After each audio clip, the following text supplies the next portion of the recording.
saya ingin menyampaikan sedikit CV dari Bu Ari. Mana ya kok hilang? Sebentar ya. Kok jadi hilang? Jadi ininya, oh ini harus di ini dulu ya.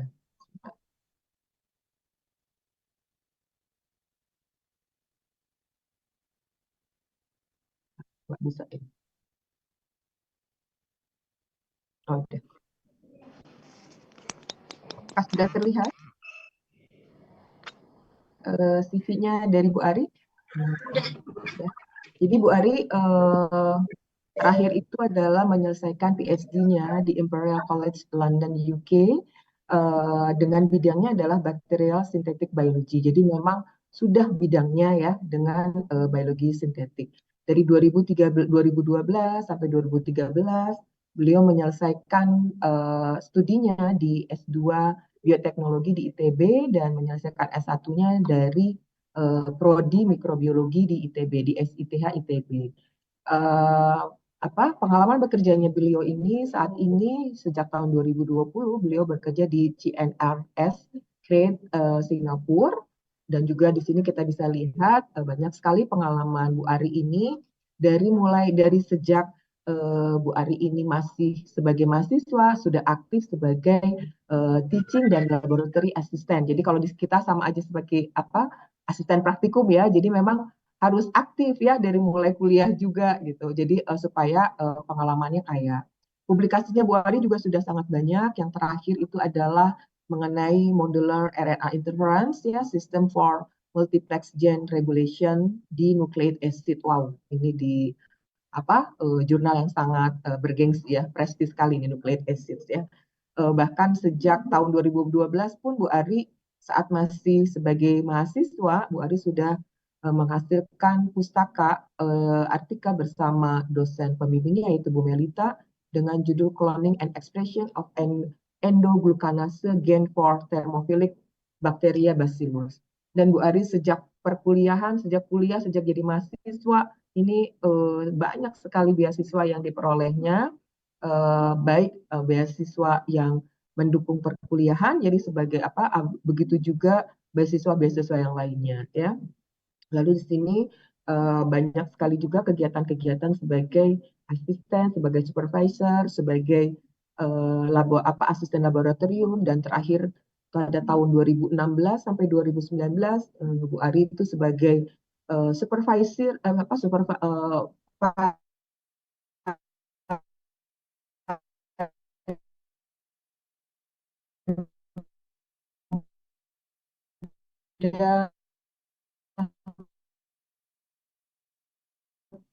Ijen sudah sangat sangat paham sekali tentang materi biologi sintetik. Dan yang skill-skill lainnya juga sudah sangat banyak gitu ya, terkait pengalamannya di bidang biologi sintetik, juga ikut lomba-lomba yang terkait dengan biologi sintetik seperti Ijen dan lainnya.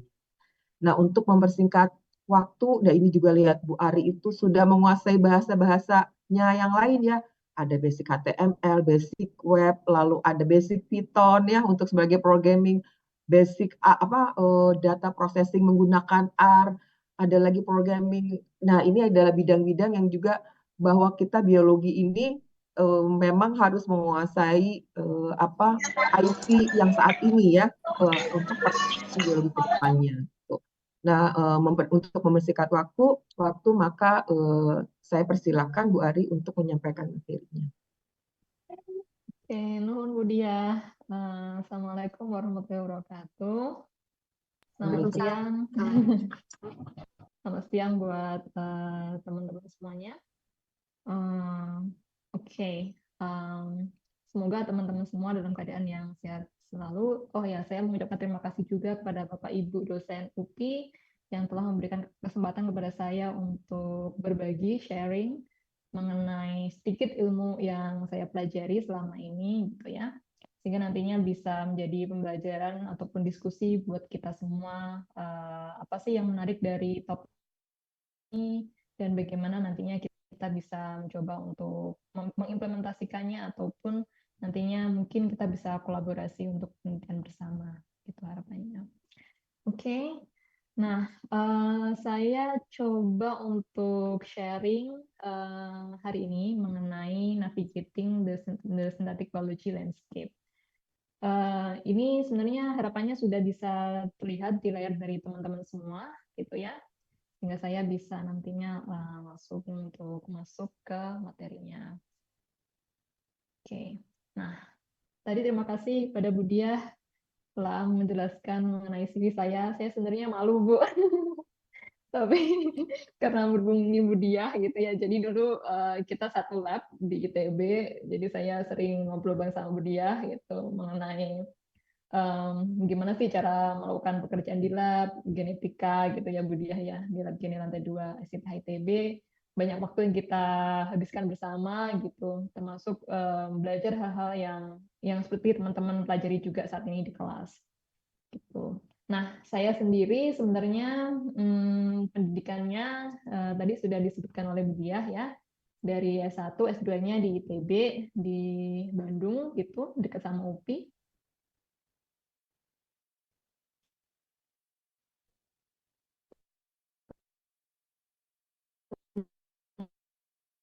Kemudian saya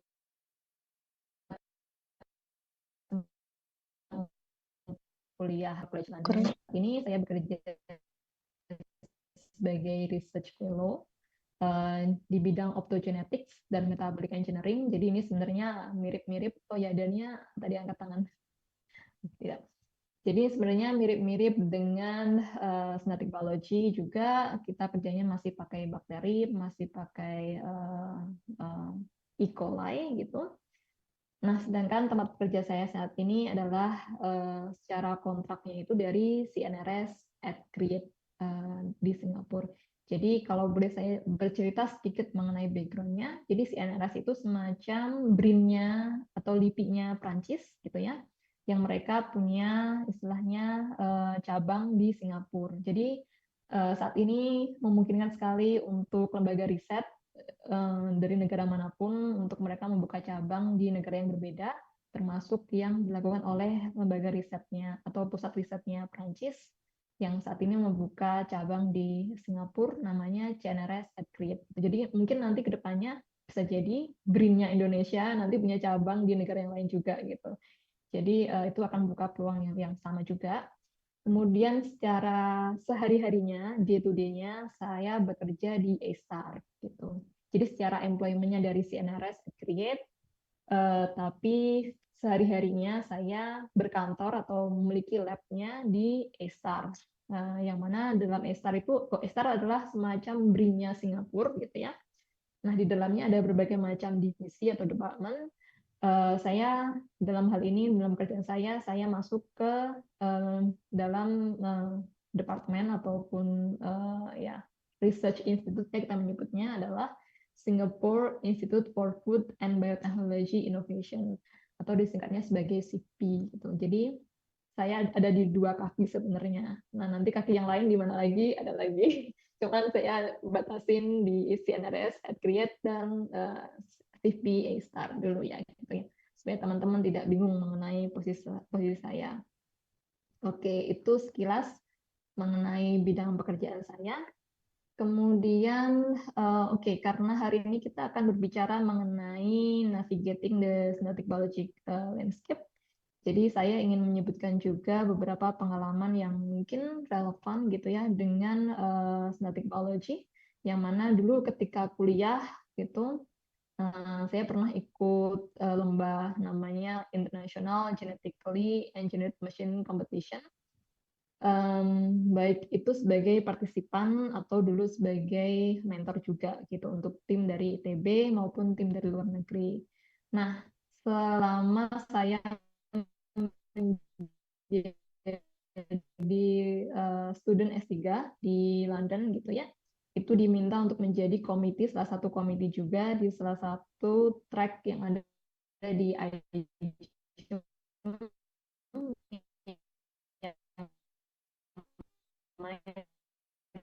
di dalam IGM itu ada banyak track yang kita bisa ikutin ya untuk kompetisinya. Salah satunya ada measurement track, di mana teman-teman di sini mencoba untuk mengkuantifikasi atau teman-teman partisipan IGM dicoba untuk mengkuantifikasi output dari biological parts yang kita berikan gitu, supaya nantinya kita memiliki standar yang sama untuk pengukuran dari intensitas output dari satu bioparts.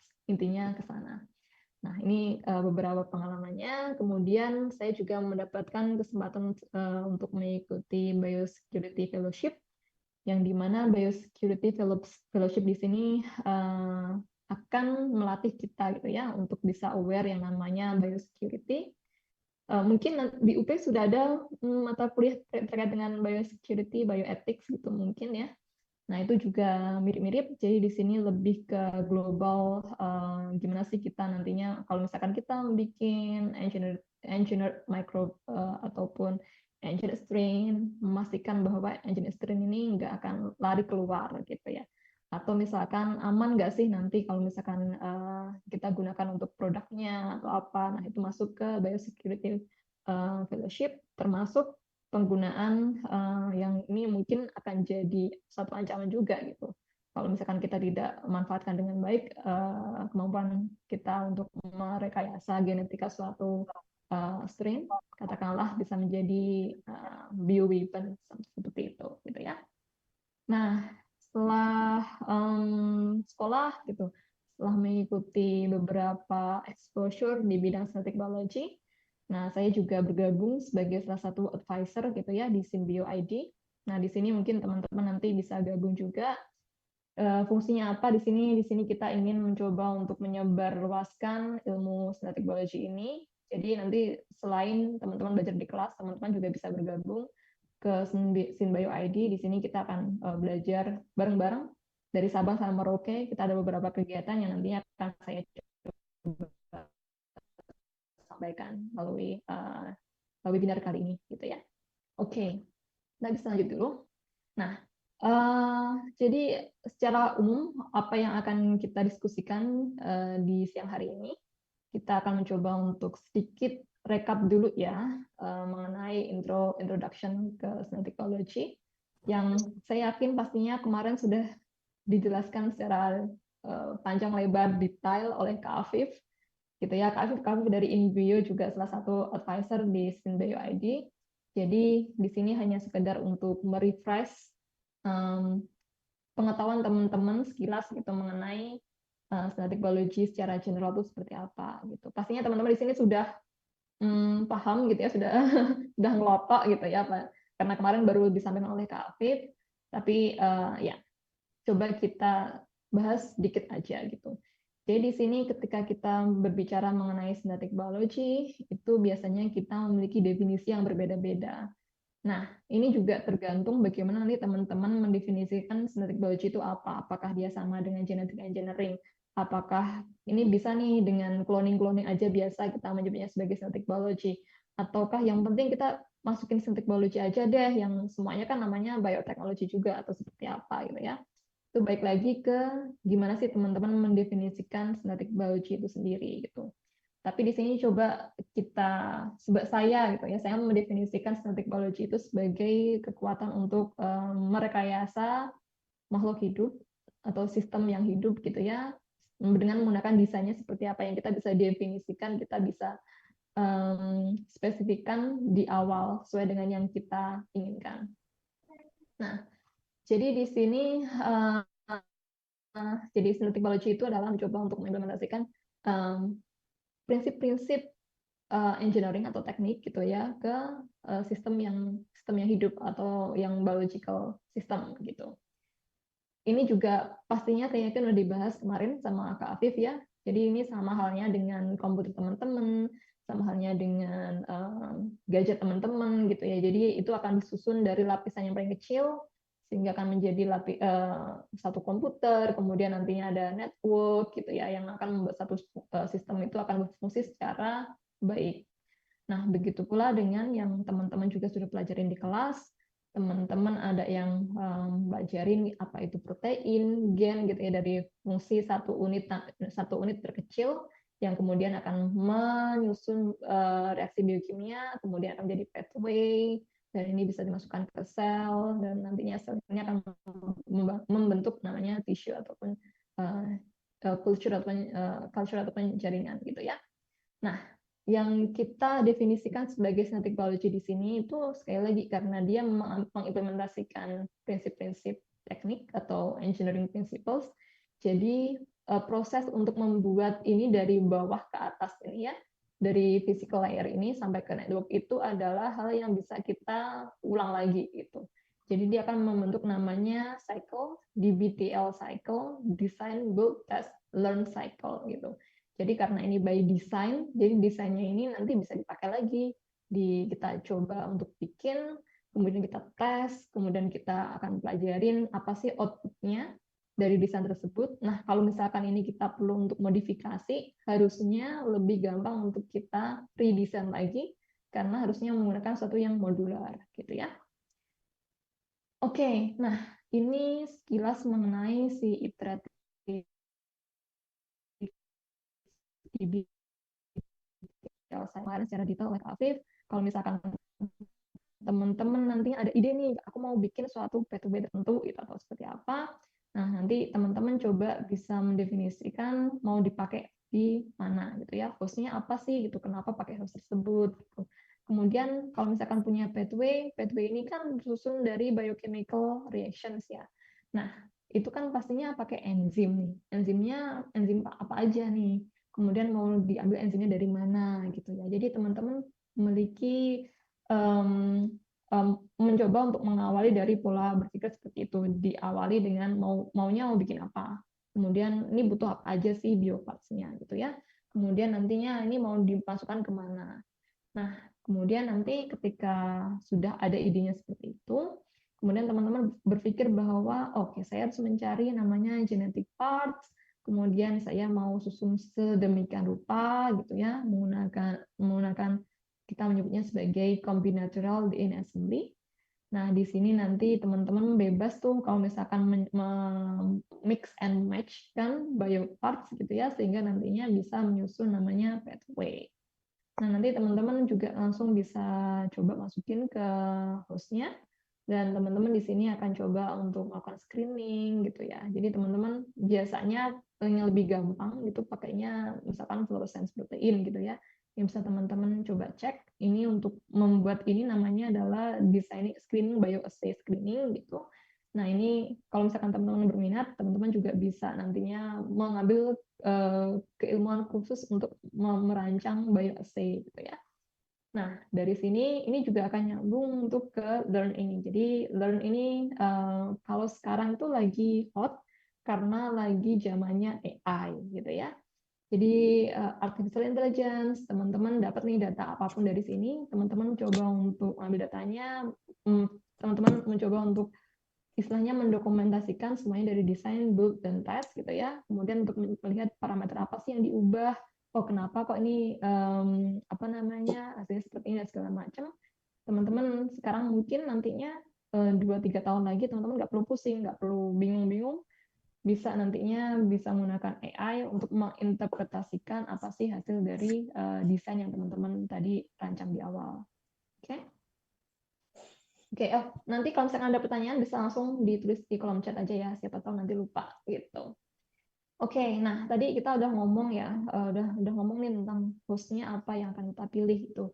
Mungkin kalau misalkan saya lebih cenderung bermain dengan microbial cell gitu, karena microbial cell tuh mungkin lebih mudah gitu ya, tumbuhnya lebih cepat, kemudian juga lebih banyak data karakterisasi yang sudah pernah dilakukan gitu, jadi memungkinkan saya untuk oke, saya pakai ini karena ini udah common nih atau udah pernah dilakukan oleh orang lain gitu. Jadi untuk kalau misalkan ada masalah akan lebih gampang gitu. Tapi tidak menutup kemungkinan kalau misalkan teman-teman nanti kayaknya aku mau mencoba untuk mengaplikasikannya ke yang lain gitu ya. Ya silahkan gitu. Kita coba lihat beberapa contoh gitu ya yang tadi saya sebutkan yang biasanya orang-orang pakai itu disebutnya sebagai model organism. Nah, kita biasanya pakai E. coli, itu mungkin teman-teman juga sudah pakai ya. Kemudian kalau misalkan teman-teman mau yang bakteri gram positif, bisa pakainya Bacillus subtilis. Kemudian kalau misalkan pakai, saya tarik pakai ragi nih untuk mengekspresikan atau bermain dengan pathway yang biasanya ada di mammalian cells atau eukaryotes, biasanya pakai Saccharomyces. Kemudian misalkan teman-teman, saya nggak suka Saccharomyces nih, saya pengennya pakai Pichia, ya silahkan gitu ya, untuk aplikasi yang teman-teman. Oh, dia kan waktu emas jadi Oke. Jadi untuk aplikasi yang teman-teman akan lakukan nantinya. Selain Pichia, misalkan teman-teman mau nih pakai yang untuk menghasilkan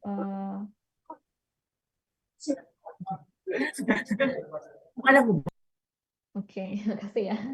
Jadi misalkan teman-teman tertarik nih untuk menghasilkan lipid gitu ya. Nah, kita coba cari organisme, apa sih organisme model yang biasanya menghasilkan lipid.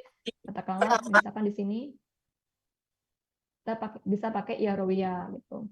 Kemudian kalau misalkan teman-teman, saya tertarik nih untuk misalkan cyanobacteria gitu ya, yang bisa berfotosintesis gitu.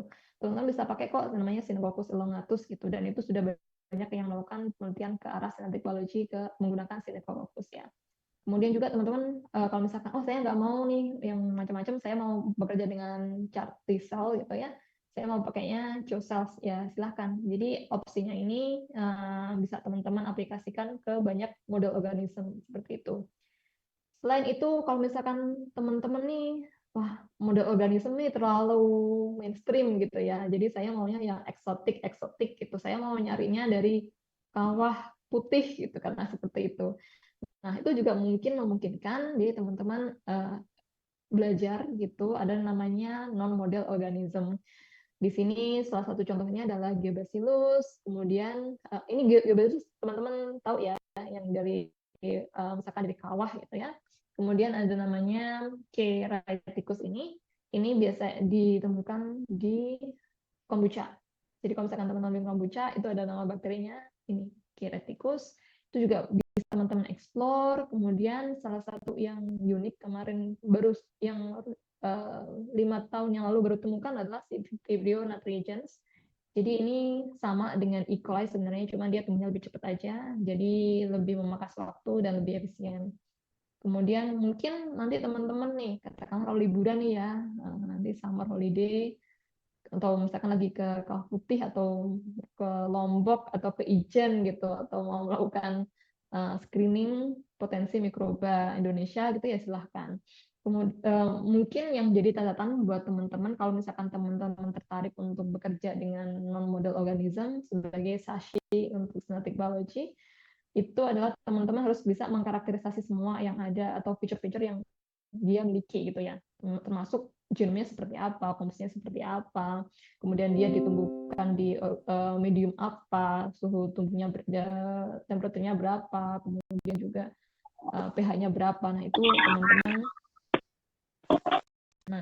teman-teman coba nanti melakukan penelitian ke arah sana.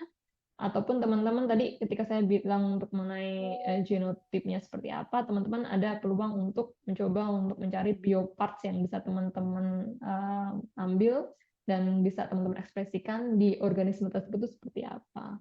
Jadi peluangnya masih sangat besar sekali. Jadi teman-teman bisa eksplor lebih lanjut. Oke, nah aku mau sedikit menjelaskan nih. Kalau misalkan tadi kita udah punya nih ya di BTL cycle. Nah, itu kan mungkin teman-teman saat ini bekerjanya di lab gitu ya. Aku nggak tahu lab di UPI seperti apa. Cuma ini saya ambil salah satu gambar aja di normal conventional lab. Biasanya ada pipette, ada biasa microbiologist dan kawan-kawan. Jadi akan menggunakan metode yang sangat manual gitu ya. Saat ini kalau aku nggak tahu kalau misalkan di UPI seperti apa. Kalau dulu saya kalau misalkan lab di ITB itu masih menggunakan seperti ini pipet biasa gitu ya. Cuman sekarang gitu teman-teman bisa menggunakan robot gitu ya. Jadi kalau misalkan ini ada namanya OpenTron gitu, itu robot untuk liquid handling. Nah ini biasanya cukup murah ya, dulu masih sekitar 5.000 pound gitu untuk dapat satu ini. Jadi teman-teman kalau misalkan mau bisa gitu ya dapat, kemudian teman-teman tinggal program aja untuk si robot ini bisa melakukan liquid handling atau pipetting, sehingga nantinya ketika teman-teman mau merancang eksperimennya yang berkaitan dengan misalkan cloning gitu ya, itu kan pakai pipette ya. Nah itu bisa dilakukan oleh si robot ini gitu. Oleh karena itu tadi penting juga saat ini untuk menguasai beberapa programming language gitu, karena itu akan berguna untuk mempercepat pekerjaan teman-teman nantinya yang berkaitan dengan lab work gitu ya. Jadi jangan, oh karena aku mau anak biologi nih, aku mau ke sawah aja gitu ya.